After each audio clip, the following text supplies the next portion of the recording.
Hello, you're watching HW News. This is me, Anusha. Let us have a quick look at the headlines today.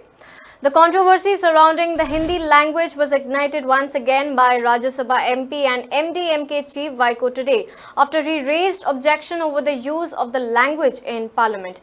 Now, speaking to a news channel, Vaiko says that why ministers have to speak in Hindi in the parliament.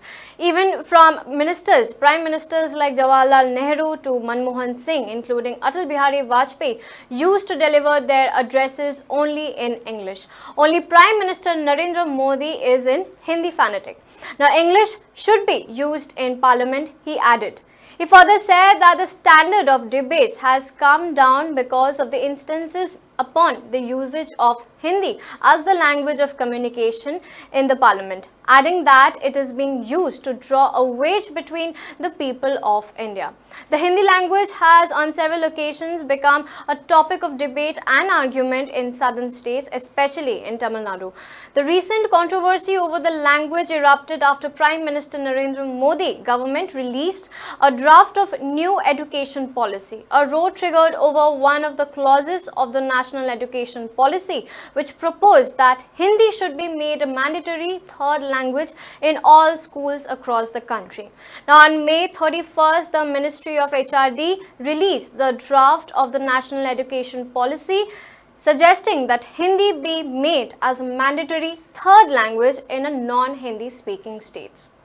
Now, moving on, it is a crucial day for Karnataka government at the Supreme Court as its hearing is ongoing on the matter of the petition by 15 rebel MLAs of the ruling Congress Janata Dal Secular, seeking action against Speaker K.R. Ramesh Kumar for deliberately delaying acceptance of their resignations.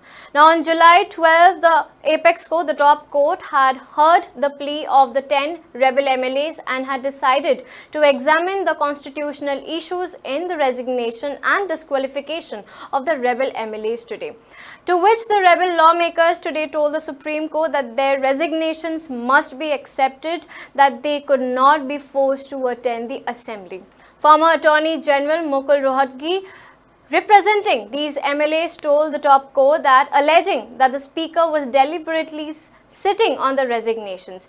They further said to the CJI that the resignation have to be accepted.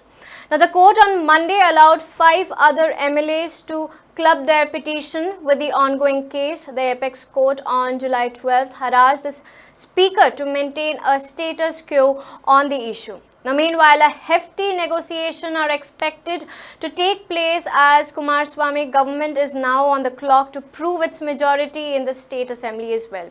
On Monday, the Business Advisory Committee led by the Speaker Ramesh Kumar decided that the trust vote will be held on Thursday, that is July 18th. Now, moving on, Pakistan has opened its airspace for all civilian traffic on Tuesday morning, removing the ban on Indian flights that were not allowed to use majority of its airspace since the airstrike that occurred between the two countries back in February. The move is expected to give a relief to Air India, which had to reroute its international flights due to the closure of the Pakistani airspace. Pakistan's Civil Aviation Authority issued a notice to airmen around 12:41 am stating that with immediate effect, Pakistan airspace is open for all type of civil traffic on published air traffic service routes. Pakistan had fully closed its airspace back in February 26th after the Indian Air Force struck on the training camp in Balakot in a retaliation to February 14th attack. Since then, the neighboring country had only opened 2 routes, both of them passing through the southern region of a total 11. Now, the suspended Congress leader Roshan Baig on Monday detained at Bengaluru airport in connection with the multi-crore IMA Ponzi scam. Karnataka Chief Minister H.D. Kumaraswamy had informed about the SIT action on Twitter as well, claiming a BJP legislator was present with Roshan Baig on the chartered plane.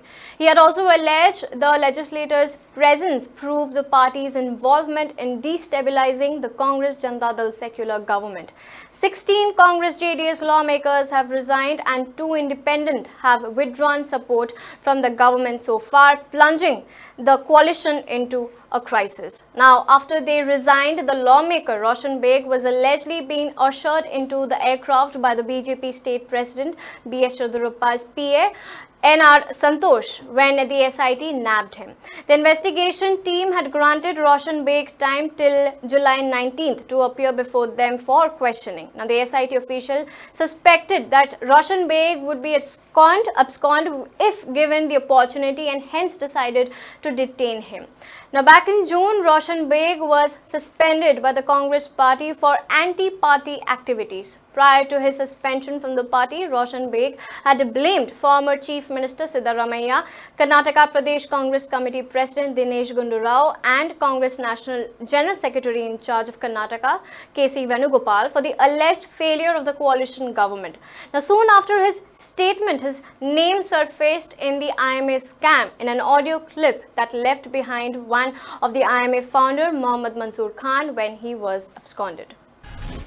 Now, those sharp exchanges between Asaduddin Owaisi and BJP leaders are not a very usual thing. Hyderabad MP had a face-off with Home Minister Amit Shah in Lok Sabha yesterday during a discussion on the matter of NIA amendment bill. The spat between the two leaders began when the opposition members, including Owaisi, started interrupting BJP MP Satyapal Singh. Owaisi strongly objected to this and demanded for all the records related to the case to be placed before the House. On the other hand, Amit Shah stood up at his seat and said that the Treasury bench had not disturbed the member of the opposition party when they spoke about it and hence they should also be not disturbed. Amit Shah pointed out at Owaisi and said that the members of the opposition should have the patience to listen to others. The cases where it was to Malegaon, where I know some cases, I would also like to quote some of the cases. And when we talk about Malegaon, we should talk about Hyderabad also. And Hyderabad, I know specific cases, not one. I can quote many cases here when it was made political just because it did not suit the political interest of the political party. There are many cases like this. In Hyderabad, I remember a very specific case when one of the police commissioners, when he started after the Makkah Masjid blast, when they starting and they arrested some of the members, when they found that they are the suspect of a minority community, the chief minister himself called the police commissioner, please don't do this, otherwise you will lose your job. And when this police commissioner did not listen,